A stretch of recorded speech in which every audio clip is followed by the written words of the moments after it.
Alright, what's going on, you guys? Back here with another video today, and today we're talking about Slog and SGamut. So both of these things are two important terms because one is always talked about and the other one is really forgotten about.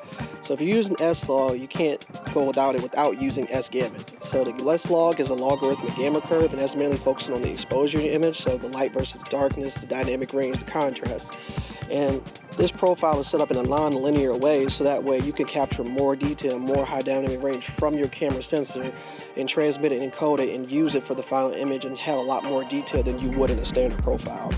When you get to the Gamut side of things, the Gamut, that's your color space. So generally everything is recorded in Rec. 709 color space. It's a pretty standard size color space. Generally you get enough detail that you need to be able to push and pull colors to a slight extent. But when you're going to an SGamut, which would be Cine 3 in the Slog equivalent, you'll be able to have a much wider range of color gamuts, which would essentially allow your colors to be a lot more vibrant, bright, clear, just more true to life. And you also have the ability to push and pull those colors a lot more in post than you would with just a standard linear profile, because you have that additional flexibility to be able to push and pull your image. So since both of these things go hand in hand, you want to make sure both of these are set up properly. You want to make sure that you're exposing and leveraging them properly. So when you're exposing Slog3, the proper way to do it is by three different ways. You can set your exposure with the gray card, skin tones, or the white point. The gray card with an 18% reflectivity gray card is about 41%. The skin tones are ranged from about 48 to 52 in Slog3, and lastly the white point for a 90% reflectivity gray card, essentially just saying a white card that's made to be white.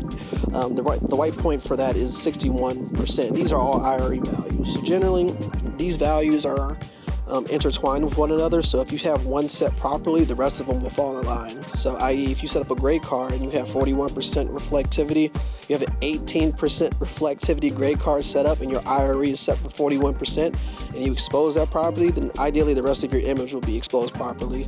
And conversely, if you go over to the white side and you set that 90% reflectivity point to 61 IRE and you get a good exposure, gray will be set correctly as well as your skin tones. Now the trick lies with the skin tones because of the fact that there's a room for error, because people's skin tones are different and people are not going to readily be able to tell the exact IRE for each skin tone off the top of their head. So that's where you have a little bit of room for error. So you have the ability to do so.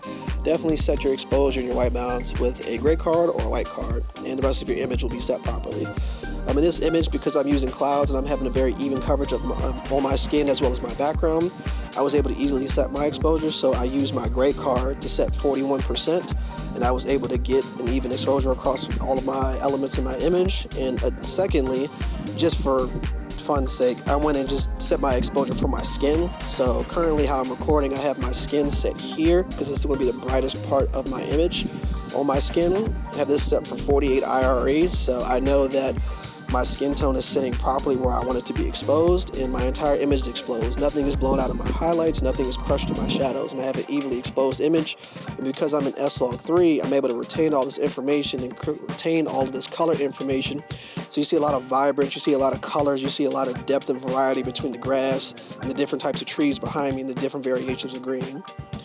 As well as being able to plainly see the differences between the blues in my shirt. Now you'll still see a slight variation and a good amount of this in a linear profile, but if I was in a regular standard Rec. 709 color space, my sun would potentially be blown out, or my sky would be blown out, and I wouldn't have as much detail, or my blacks might be a little bit crushed. So you just have a little bit of extra amount of detail that you could play around with in post.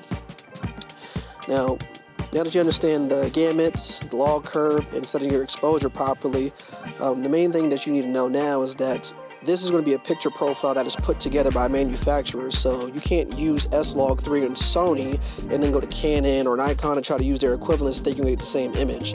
These profiles were created by, the camera gods of each of these manufacturers in a way of how they understand color space and how they interpret color space. So if you put on a log profile on one image, it's going to look significantly different than other because of the mathematical values that they use, and then because of the scientific ramifications that they had for each of their log profiles, they came to a different result. So things are not going to look standard across the images. So that'll be the one drawback if you're switching from camera brand to camera brand. So you have to get used to whatever manufacturer camera brand you have at any given time, and use the recommended manufacturer's guides for setting exposure and getting white balance.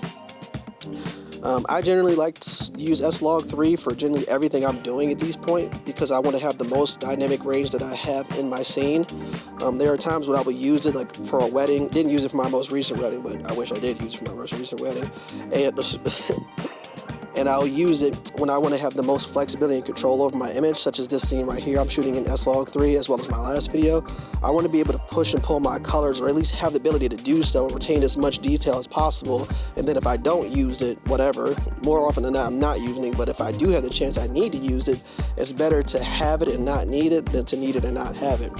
Now, times where I wouldn't use S-Log is if I had like a 30-minute or an hour turnaround time and I don't have time to color grade it, or if I'm live streaming, I'll probably use an easier profile or something like S-Cinetone, which has like a cinematic look baked in, which I'll discuss in a different video. Or if it's something where I'm sending this content over to someone else and they're grading it themselves, I probably won't shoot in log because they won't know how to grade it properly more often than not. And it might be a little bit confusing for them, and I have to sit there and explain what log is because they didn't watch this video and they're trying to edit. So those would be areas when I would use it versus when I would not use it, but more often than not I am going to use it because I want the most flexibility in my image. I want to be able to go into post-processing and just push and pull my colors, push and pull my exposure, and not create a lot of noise, not create a lot of degradation in my image. I just want an overall quality look to my image, which Slog3 is pretty much going to give you the best quality looking image when you use log, and your camera manufacturer will have the equivalent and it'll be the same. The only step up from here will potentially be uncompressed raw, and that's a whole totally different beast. But in layman's terms, and sum it up really quickly, it's a lot of data that you're going to process, and it's like raw clips of every single image in your frame. It's going to take a lot of data. More often than not, most people aren't shooting in raw for video because it's just so data intensive and just unnecessary for most of the stuff that you're doing. But you will get the highest quality picture known to man and just possible if you shoot raw. But shout out to those people that somehow shoot raw, because not many of you guys, but you guys are troopers. But yeah, that's pretty much everything I had about log today. Probably will go a little bit more in depth about this in a later video, but until then, please sure to like, comment, subscribe, and make sure you come back for more videos just like this one. Peace.